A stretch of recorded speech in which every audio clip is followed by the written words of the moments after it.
Easter, 1916, by William Butler Yeats. I have met them at close of day, coming with vivid faces from counter or desk among gray 18th century houses. I have passed with a nod of the head, or polite meaningless words, or have lingered a while and said polite meaningless words, and thought before I had done of a mocking tale or a jibe to please a companion around the fire at the club, being certain that they and I but lived where motley is worn, all changed, utterly a terrible beauty is born. That women's days were spent in ignorant goodwill, her nights in argument until her voice grew shrill. What voice more sweet than hers when young and beautiful she rode to harriers? This man had kept a school and rode our winged horse.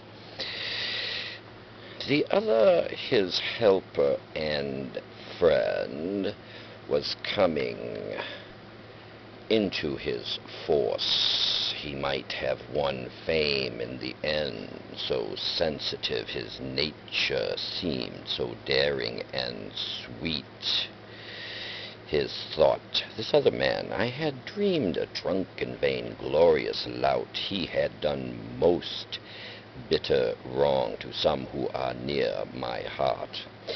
Yet I number him in the song. He too was resigned his part in the casual comedy. He too has been changed in his turn, transformed utterly. A terrible beauty is born.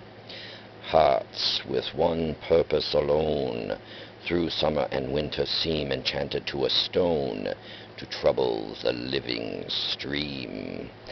The horse that comes from the road, the rider, the birds that range from cloud to tumbling cloud. Minute by minute they change, a shadow of a cloud on the stream changes minute by minute. A horse hoof slides on the brim, and a horse plashes within it. The long-legged moor hens dive, and hens to moor cocks call. Minute by minute they live, the stones in the midst of all. Too long a sacrifice can make a stone of the heart, or when may it suffice? That is heaven's part, our part, to murmur name upon name as a mother names her child, when sleep at last has come on limbs that had run wild. What is it but nightfall? No, not night, but death. Was it needless death after all? For England may keep faith for all that is done and said. We know their dream enough to know they dreamed and are dead. And what if excess of love bewildered them till they died? I write it out in a verse.